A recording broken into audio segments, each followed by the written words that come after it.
Welcome to the Edgeworth Echoes podcast, discovering Edgeworthstown, a hidden gem of Irish history.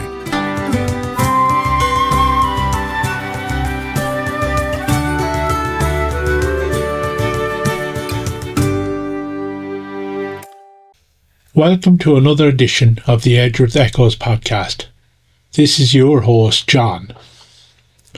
In this episode, we take a look at law and order, looking at the stories of two policemen, one who lived in the town for many years and one who was born here, revisited often and made his name in London. Their names are Robert Dunlop and John Gillen.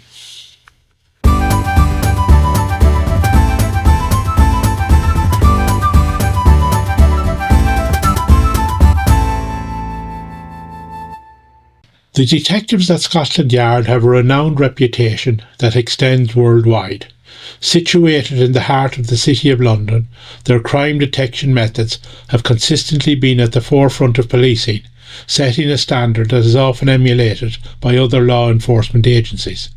Engaged in some of the most high-profile investigations in history, only the most exceptional individuals are considered worthy to serve as detectives. One such remarkable individual was John Gillen, originally from Edgeworthstown, born in 1870. Upon emigrating to London, he joined the police force in 1895. His exceptional abilities were quickly recognised, leading to his promotion to the esteemed detectives at Scotland Yard. Through his dedication and talent, he steadily climbed the ranks, eventually attaining the position of Chief Inspector. Known for his integrity, fairness and intuitive nature, Gillen played a pivotal role in solving some of the most notorious cases of his time. Among his notable achievements were the resolution of the Stoke-on-Trent pottery murder, the Elsie Cameron murder, the Tilburn typist case and the Brighton trunk murder. Renowned for his dominating personality and ability to establish rapport with London's top criminals, many of whom unwittingly divulged crucial information in his presence, Gillen was respected and admired within both law enforcement circles and the criminal underworld. One of the more famous cases he was involved in was the murder of Elsie Cameron in 1924 by her fiancé Norman Thorne.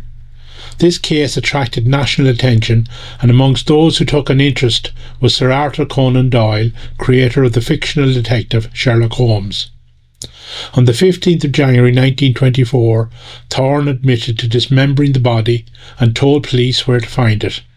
His lawyers claimed Elsie had hung herself, and Thorne had panicked and concealed the body, but Inspector Gillen proved in court that she had not, and it was shown Thorne had beaten her to death.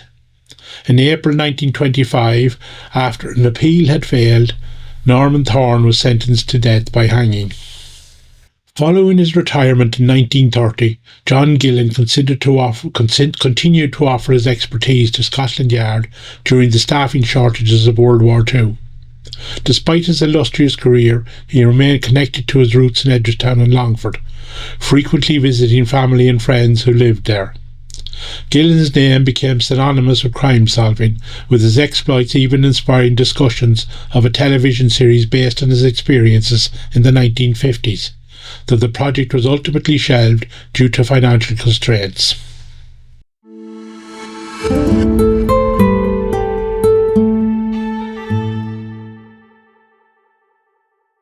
Robert Dunlop was appointed to Edgeworthstown RIC station as sergeant in 1857. He was originally from Clough in County Antrim. The RIC were the Royal Irish Constabulary, the historical ancestors of the Gardaí. Robert was stationed there for 12 years. He described Edgeworthstown as a fine station that he liked well, even though there was plenty of activity to keep him busy. He and his wife had 6 children: Lizzie, John, Maggie, Robert, Sam and George. He wrote memoirs about his time in Edgeworthstown, describing his life and activities there. He writes about the Ribbon Men. The Ribbon Society was principally an agrarian secret society whose members consisted of rural Irish Catholics.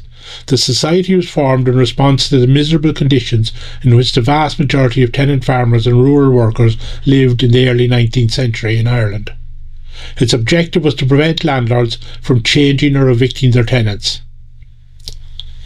Among the other criminal activity that Dunlop was involved with were a stabbing, with the criminals getting 9 months and 6 months in jail, the theft of 2 heifers from Larry Noonan of Cam by a man named Coyle, which resulted in Coyle getting a 12-month jail sentence, while Coyle's mother had to return the money that they had gotten for selling the heifers.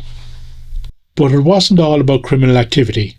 In the following audio clip we hear a bit about other aspects of Edgeworthstown life.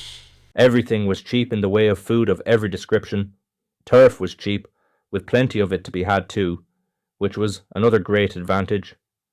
There were 4 little rivers and a good-sized lake in the district, which produced both trout and pike, of which I availed myself in the fishing season, often making great catches. I enjoyed myself too in the fishing, there being the 4 little rivers in my sub-district. After a night's rain, by which the water got discoloured, it was surprising the quantity of nice trout which I could catch with a rod and line, with hook and worm attached, in less than a couple of hours' fishing. I have often caught in this way, in about an hour, as many as 3 dozen of nice trout. The best trout were in John Cox's river, which ran through the manor. They were of a good size, firm and quite red in the flesh, and after a little flood were as easily taken as smaller trout.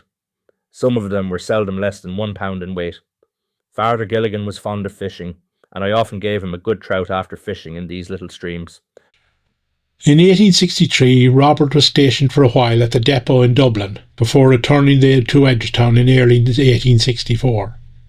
Shortly after his return, a man who had assaulted a woman escaped from custody, and Robert and his sub-constable Morris Wall had to chase the man across fields, along hedges, around houses, before finding the escaped prisoner hiding in a ditch. The man got a month in jail and afterwards joined the army. In 1867, Robert Dunlop was promoted to the rank of head constable and transferred to Newbridge in County Kildare. A number of local justices of the peace, the parish priest and other local people presented Robert with a letter commending his service in Edgeworthstown, complimenting him on his diligence and energy and prudence, his forbearance and courtesy. They regretted that he had to leave the town, but congratulated him on his promotion and wished him well for the future.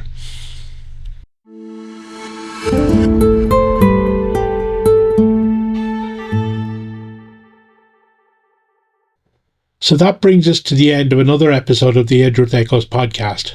Please subscribe to the podcast and join me again next time. Until then, farewell.